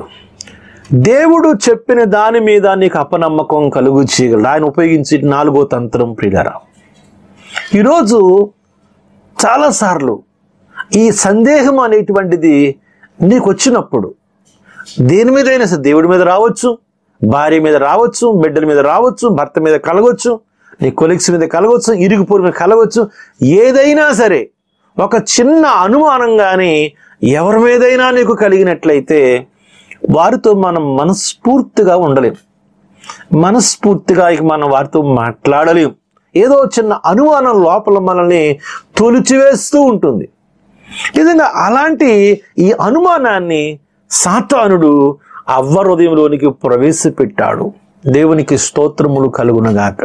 ఈరోజు చాలామంది దేవుని మాటలు వింటారు కానీ పూర్తిగా నమ్మలేరు. ఎక్కడో చిన్న అనుమానం ఉంటుంది. ఎందుకంటే దేవుడు స్వస్థపరుస్తాడు అని అన్నాడు అనుకోండి, ఉదాహరణకి ఆ మాట మనకి వినబడుతుంది, కానీ మనం నమ్మాలంటే మనసులో అనిపిస్తుంది, దేవుడు ఏం బాగు చేస్తాడు, ఇలాంటి సమయంలో దేవుడు ఈ వ్యాధిని బాగు చేయగలడంటావా? ఎలా ఎంతమందికి దేవుడు నమ్ముకుని ఈ జబ్బు లేదంటావు, ఎంతమందికి ఈ శ్రమ రాలేదంటావు, ఈ కష్టం రాలేదంటావు, దేవుడు వింటాడంటావా, విడిపిస్తాడంటావా, దేవుడు చేస్తాడంటావా? ఇలాంటి ఎన్నో అనుమానాలు మనలో నుంచి సాతానుడు కలుగు చేస్తూ ఉంటాడు. కనుక ప్రియ దేవుని బిడ్డలారా, ఈ సందేహము అనేటువంటిది సాతాను ఉపయోగించే 4వ తంత్రము. ఈరోజు నీవు దేవుని మాటను నమ్మలేకపోతున్నావా? దేవుని మాటల మీద నీకు సందేహం కలుగుతుందా? దేవుని మాటల మీద పూర్తిగా నీవు విశ్వాసం ఉంచలేకపోతున్నావా? కానీ ప్రభు చెప్పిన మాటను నేను మీకు జ్ఞాపకం చేస్తాను. దేవుడు ఒక చక్కని మాటను 1 తిమోతికి రాసిన పత్రికలో 2:8 చెప్పిన మాట ఏంటో తెలుసా ప్రియులారా? కావున ప్రతి స్థలమందును పురుషులు కోపమును సంశయమును లేని వారై పవిత్రమైన చేతులెత్తి ప్రార్థన చేయవలనని కోరుచున్నాను. ఇక్కడ మంచి మాట చూసారా? సంశయమును లేనివారై అంటే అనుమానము లేని వారై, సందేహము లేని వారై పవిత్రమైన చేతులెత్తి ప్రతి పురుషుడు కూడా ప్రార్థన చేయాలని కోరుచున్నాను అని భక్తుడు తెలియజేస్తూ ఉన్నాడు. దేవుని ఉద్దేశం ఏంటంటే దేవుని బిడ్డలు ప్రార్థన చేసేటప్పుడు సంశయము లేకుండా, అనుమానము లేకుండా, కొంచెము కూడా సందేహము లేకుండా, కొంచెము కూడా సందేహము లేకుండా మనము ప్రార్థించాలి అని దేవుడు కోరుకుంటూ ఉన్నాడు. ప్రియ దేవుని బిడ్డలారా, ఈ లోకంలో నువ్వు దేన్నైనా అనుమానిస్తే పర్వాలేదేమో, కానీ దేవుణ్ణే అనుమానించావంటే, దేవుని మాటలనే అనుమానించావు అంటే, ఆ మాటలను ఆ దేవుణ్ణి కూడా అనుమానింపగలిగినంతగా మనలను అనుమానంతో నింపగలిగేవాడు సాతానుడు ఒక్కడే. కొన్నిసార్లు మనుషులు మనల్ని మన గురించి నచ్చలేదు అనుకున్న వాళ్ళకి ఏవో అనుమానాలు మన మీద ప్రవేశపెడతారు. కొంతమంది భార్యాభర్తలు మంచిగా ఉంటే ఎవరో ఒకరు వారిద్దరి మధ్య అనుమానం కలిగించడానికి ప్రయత్నం చేసి మహానుభావులు కూడా ఉంటారు. కొంతమంది తల్లులకి ఇదే పని, ఇంకా మంచిగుంటే తట్టుకోలేరు వాళ్ళు, కనుక వారిద్దరి మధ్య ఏదో ఒకటి పెట్టాలని చిన్న అనుమానం పెడతా ఉంటుంటారు. కానీ ఇది మనుషులను ఈ రీతిగా మనుషుల మధ్యన కలగజేసే మనుషులు ఉంటారు, వారిని కూడా సాతానుడే వాడుకుంటాడు. అంత మాత్రమే కాకుండా చివరికి దేవుడి మీద కూడా, దేవుడి వాక్యం మీద కూడా అనుమానమును కలిగించే శక్తి సాతానుగాడికి ఉంది. దేవుని మాట నమ్మనివ్వకుండా, దేవుని మాట యందు నీవు సంపూర్ణంగా విశ్వాసం ఉంచకుండా, నమ్మకం ఉంచకుండా సందేహాలతో నింపేటువంటి ఆ సాతానుడు నీలోనికి కూడా నాలోనికి కూడా అప్పుడప్పుడు అనుమానం అనే విత్తనాలు విత్తడానికి వాడు ప్రయత్నం చేస్తూ ఉంటాడు. అవలు విత్తినటువంటి సాతానుడు ఇప్పుడు కూడా ప్రయత్నం చేస్తున్నాడు. అందుకే చాలా మంది దేవుని దగ్గరకు వచ్చిన అనుమానంగానే ఉన్నారు, దేవుని మాటలను పూర్తిగా నమ్మలేకపోతా ఉన్నారు. కనుక ప్రియ దేవుని బిడ్డలారా, ఈరోజు ఈ క్షణంలో ఒకవేళ నీలో కూడా ఏ అనుమానమైన దేవుని గురించి కానీ నీకు కలిగినట్లయితే అది సాతాను వలనే కలిగింది అని కానీ నీవు గ్రహించగలిగితే దేవుణ్ణి 100% నీవు నమ్మగలుగుతావు. దేవునికి స్తోత్రములు కలుగునుగాక. హల్లెలూయా. కనుక ఈ సందేహము అనేటువంటిది పిల్లరా మరి మనకు ఉండకూడదు అని దేవుడు కోరుకుంటున్నాడు. ఆ సందేహాన్ని మనలోని పంపించేవాడు సాతానుడు. ఇక్కడ గమనించాలి. 5వ మరి తంత్రం ఉంది, దాని పేరు అపనమ్మకము అని. ఇక్కడ సందేహము అపనమ్మకము అనేటువంటి ఒకేలాగా ఉంటాయి. నేను పైన చెప్పిన 3 పదాలు కూడా ఏంటది? ఒకటి మరి ఇందాక సాతాను కోసం చెప్పిన మొదటి తంత్రము, 2వ తంత్రం, 3వ తంత్రం, ఈ 3 మాటలు కూడా ఇంచుమించుగా ఒకేలాగా ఉన్నట్లుగా ఉంటాయి. నిరాశ, నిరుత్సాహము, పూర్తి నిరాశ. అంటే ఇవి మెట్లు అన్నమాట, ఒకదాని వెంబడి ఒకదానిలో ఒకటి అలా వస్తూ ఉంటాయి. అలాగే సందేహము అనేటువంటి దానిలో నుంచి వచ్చేదే అపనమ్మకము. దేవునికి స్తోత్రములు కలుగునుగా. అంటే సందేహానికి చిట్ట చివరి రూపమే అపనమ్మకము. అపనమ్మకం అనేది సందేహములో నుంచి పుడుతుంది. ఈ అపనమ్మకం ఏం చేస్తుందంటే, మన 3వ అధ్యాయం 1వ వచనం ఆదికాండంలో వాడు అపనమ్మకం అనే దాన్ని లేక సందేహం అనే దాన్ని ప్రవేశపెట్టాడు. ఎప్పుడైతే ప్రవేశపెట్టాడో అవ్వ ఆ మాటలు వినడం ప్రారంభించిందో వీడు మాటలు ఇంకా కొనసాగించి చివరికి 4వ వచనములు 5వ వచనం వచ్చేటప్పుడు అంటాడు కదా, అందుకు సర్పం మీరు చావనే చావరు, ఎలయనగా మీరు వాటిని తినుదినమున మీ కన్నులు తెరవబడుననియు మీరు మంచి చెడ్డలను ఎరిగిన వారై దేవతల వలె ఉందురనియు దేవునికి తెలియనని స్త్రీతో చెప్పగా. దేవునికి స్తోత్రములు కలుగునుగాక. చూసారా, చివరికి ఎంతగా వారిని ఆ సాతానుడు వాడుకున్నాడంటే పిల్లరా, చివరికి ఇవి మీరు తినేసినట్లయితే, ఇవి మీరు తినుదినమున నిశ్చయముగా మీరు దేవతల్లాగా అయిపోతారని దేవుడు తెలుసు కానీ మిమ్మల్ని తినొద్దన్నాడు అని వారిని ఒప్పింపచేసి నమ్మింపచేసి పూర్తిగా వారిని దేవుని మాటలు యందు అపనమ్మకం కలుగజేసి సందేహాన్ని కాస్త అపనమ్మకంలోకి నడిపించి వారితో పండ్లను తినిపించినట్లుగా మనం చూస్తూ ఉన్నాం. దేవునికి స్తోత్రములు కలుగునుగాక. ఆ సందేహంతో ఆవిడ బయటకు వచ్చి భర్తను అడుగుంటే, దేవుణ్ణి అడుగుంటే ఎంత బాగుండో, కానీ ఆవిడ ఇంకా వింటూ ఉంది. వినగా చివరికి సాతానుడు ఆ యొక్క సందేహములో నుంచి మరి ఆ అపనమ్మకంలోనికి నడిపించాడు. అపనమ్మకంతోనే పూర్తిగా వారిని నింపేసి దేవుని మాట యందు నమ్మకం లేకుండా చేసి వారిని మరి పళ్ళను తినిపించి దేవునికి దూరం చేసిన అనుభవాన్ని మనం చూస్తూ ఉన్నాం. దేవునికి స్తోత్రములు కలుగునుగాక. కనుక పిల్లల సాతానుడు ముందుగా నీలో సందేహం కలుగజేస్తాడు, దానిని నెమ్మదిగా వాడు సందేహంలో చేంజ్ చేస్తాడో తెలుసా? మరి మీకు అపనమ్మకాన్ని పూర్తిగా మీలో నింపేసి దేవుని మాట యందు నమ్మకం లేకుండా చేస్తాడు. కొంతమంది సంఘాలు మనం చూస్తాం ప్రియులరా, ఇలాంటి అపనమ్మకస్తులు. కొంతమంది ప్రభు దగ్గరికి వచ్చిన అపనమ్మకంతోనే ఉంటారు. కారణం ఏంటంటే ఎప్పుడో సాతానుడు వారిలో ఆ అనుమానం అనేదాన్ని, లేదంటే సందేహం అనేదాన్ని విత్తాడు. అది నెమ్మది ఈ రోజున అపనమ్మకంతో లాగా మారిపోయింది. అపనమ్మకములాగా వారిలో ఉండిపోయింది.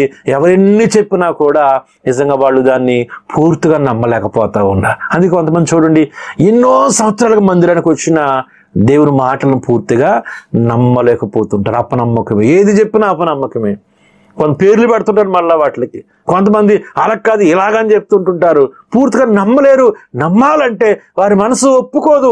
ఎందుకంటే వారిలో ఎప్పుడో సాతాన్ని కలిగించినటువంటి ఆ సందేహం ఈ రోజున అనుమానంగా మారిపోయింది, అపనమ్మకంగా మారిపోయింది. అది అలా ఉండిపోయింది కనుక దేవుణ్ణి నమ్మలేకపోతా ఉంది. ఒకరి ప్రియ సహోదరి సహోదరుడా, నీవును కూడా ప్రభు దగ్గరకు వస్తూ కూడా ఎన్నో రోజులుగా దేవుడు నీతో మాట్లాడుచున్నను కూడా ఇంకనూ కూడా ఆ మాటల యందు నమ్మలేక అపనమ్మకంతో గాని నీవు జీవిస్తున్నట్లయితే దేవుడు నీవు మార్చుకోవాలి అని చెప్తున్నాడు. ఒక శ్రేష్టమైన మాటను చూసారా? హెబ్రీయులకు రాసిన గ్రంథంలో 3వ అధ్యాయము 12వ వచనం ఇలాగున తెలియచేస్తామని చూసారా? సహోదరులారా, జీవము గల దేవుణ్ణి విడిచిపోవునట్టి విశ్వాసము లేని దుష్ట హృదయము మీలో ఎవని యందైనను ఒకవేళ ఉండినేమో అని జాగ్రత్తగా చూసుకొనుడి అన్నాడు దేవుడు. చూసారు ఏ హృదయం అటుండేది? విశ్వాసము లేని దుష్ట హృదయము, నమ్మకము లేనటువంటి దుష్ట హృదయము నీలో ఉన్నదేమో ఒకసారి చూసుకోండి. ఎందుకంటే మీలో ఎవని యందైనను ఒకవేళ ఉండినేమోనని జాగ్రత్తగా చూసుకోండి సుమా. ఎందుకంటే దేవుడి దగ్గరికి వచ్చే ప్రతి వ్యక్తి కూడా దేవుని యందు నమ్మకం ఉంచాలి, దేవుని యందు విశ్వాసం ఉంచాలి. అచంచలమైన నమ్మకంతో, అచంచలమైన విశ్వాసంతో నీవు ఉంటేనే దేవుడు నీకు మేలు చేయగలుగుతాడు. కానీ దేవుణ్ణి, దేవుని మాటను కూడా నీవు పూర్తిగా విశ్వసించకపోతే, పూర్తిగా నమ్మకపోతే మనము దేవుడి నుంచి ఏం కూడా పొందుకోలేము. అందుకనే సాతానుడు ఏం చేస్తాడంటే మనను అపనమ్మికతో నింపేసి, పిల్లరా, అపనమ్మకంతో మన బ్రతుకుల, మన జీవితాల్ని పూర్తిగా ముంచేసి దేవుని మాటలను కూడా నమ్మకుండా చేస్తున్నాడు. అందుకే ఈ రోజున గ్రహించాలి. ఒకవేళ నీవును కూడా వాక్యం వింటూ కూడా ఈరోజు దేవుని సన్నిధికి వస్తూ కూడా అపనమ్మకంతో జీవిస్తున్నావా? సందేహాలతో జీవిస్తున్నావా? అయినా దేవుని వాక్యాన్నే సందేహిస్తూ దేవుని మాటల్నే నీవు అవిశ్వాసంతో, అపనమ్మకంతో నీవు చూస్తున్నట్లయితే దేవుడు చెప్తున్నాడు, ప్రియులరా, విశ్వాసము లేని అలాంటి హృదయము దుష్ట హృదయం, అది మంచి హృదయము కాదన్నాడు దేవుడు. దాన్ని సుఖమేముందండి? దుష్ట హృదయం కలిగినటువంటి నీ జీవితము, దుష్ట హృదయం అంటే అదేదో చెడిపోయింది కాదు, కేవలం దేవుని మాటలు యందు విశ్వాసం ఉంచలేనిది, నమ్మకం ఉంచలేనిది, పూర్తిగా దేవుని మీద విశ్వాసముతో నింపబడలేని హృదయము దుష్ట హృదయం. అలాంటి హృదయము గాని ఒకవేళ నీలో నాలో ఉన్నదేమోనని పరీక్షించుకోవాలి అని చెప్పి దేవుడి రోజున నీకు నాకు సూటిగా పిల్లరా ఆయన తెలియచేస్తా ఉన్నాడు. దేవునికి మహిమ కలుగునుగాక. కనుక ఈ రోజున పిల్లరా, ఈ 5వ మరి అపనమ్మకము కూడా ఈ రోజున మనం ఒకసారి ఆలోచించాలి. నాలో ఉన్నదేమో, ఈరోజు నువ్వు ఏ స్థితిలో ఉన్నావు? మరొకసారి 5 మాటలు మీకు చెప్తున్నాను పిల్లరా. మొట్టమొదటిది నిరాశ. నిరాశలో నుంచి నిరుత్సాహంలోకి నడిపిస్తున్నాడు. 2వ మెట్టు, అక్కడి నుంచి పూర్తి నిరాశలోనికి సాతానుడు నడిపిస్తున్నాడు. ఈ రోజున నీవు ఏ మెట్టులో ఉన్నావో, ఏ యొక్క తంత్రము నీ జీవితంలో పనిచేస్తూ ఉన్నదో, సాతాను పన్నినటువంటి, సాతాను ఉపయోగించినటువంటి ఏ తంత్రము నీ జీవితంలో ఉన్నదో ఒకసారి ఆలోచించు. నువ్వు మొదటి నిరాశలో ఉన్నావా? ఈరోజే బయటకు వచ్చాయి, లేదంటే నెమ్మదిగా నిన్నది నిరుత్సాహంలో తీసుకెళ్ళిపోతారు సాతాను. అక్కడే ఉన్నావా? ఈ 2వ మెట్టులోంచి బయటకు ట్రై చేయి, లేదంటే నేను పూర్తి నిరాశలోనికి సాతానుడు నిన్ను తీసుకెళ్ళిపోతాడు. నువ్వు ఏ స్థితిలో ఉన్నా కూడా దేవుడిని విడిపించడానికి ఇష్టపడుతున్నాడు. ఈ 3 కూడా, మొట్టమొదటి నిరాశ, నిరుత్సాహము, పూర్తి నిరాశ అనేటువంటిది సాతాను ఉపయోగించేటువంటి మొట్టమొదటి 3 తంత్రాలు. 4వది ఏంటంటే సందేహము. నీలో సందేహం ఉందా దేవుని గురించి, దేవుని మాటల గురించి, దేవుని వాక్యం గురించి, దేని గురించైనా నువ్వు సందేహిస్తున్నావు అంటే అది సాతానుడు నీ మీద ఉపయోగించిన తంత్రములో నీవు ఉన్నావన్న సంగతి గ్రహించు. 5వది అపనమ్మకముతో, అంటే సందేహానికి చిట్ట చివరి రూపమే అపనమ్మకం. నీవు ఒకవేళ అపనమ్మకంతో ఉన్నావేమో, అలాంటి హృదయాన్ని కలిగి ఉన్నాయేమో, అది దుష్ట హృదయము అని వాక్యం చెప్తుంది. విశ్వాసము లేని, నమ్మకము లేని ఆ దుష్ట హృదయం ఒకవేళ నీలో ఉన్నదేమో పరీక్షించుకో, జాగ్రత్తగా చూసుకోనని దేవుడు చెప్తున్నాడు.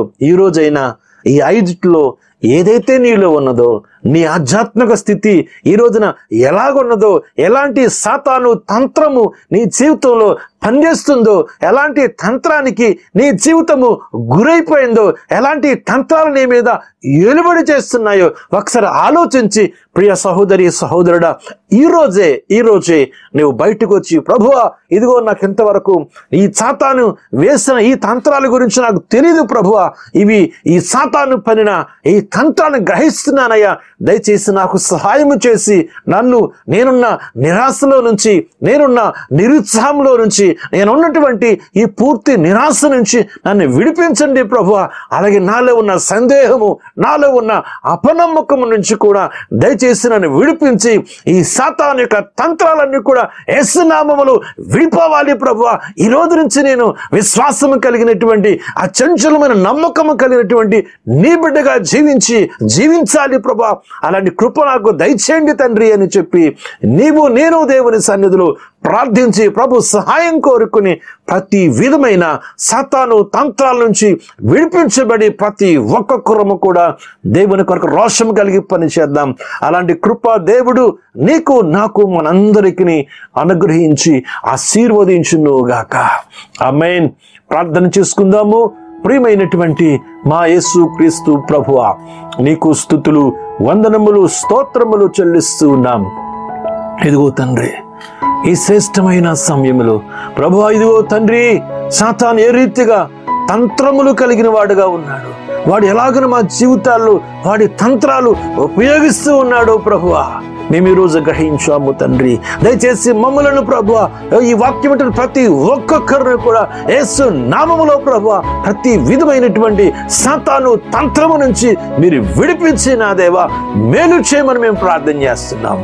నీ కృపలు అద్భుతంగా ఆశ్చర్యకరం మీరు విడిపించి మేలు చేసి మీరు మహిమ, ఘనత, ప్రభావాలు కూడా పొందమని యేసుక్రీస్తు పరిశుద్ధమైన నామములో అడిగి వేడుకొనిచున్నాము తండ్రి. ఆమేన్.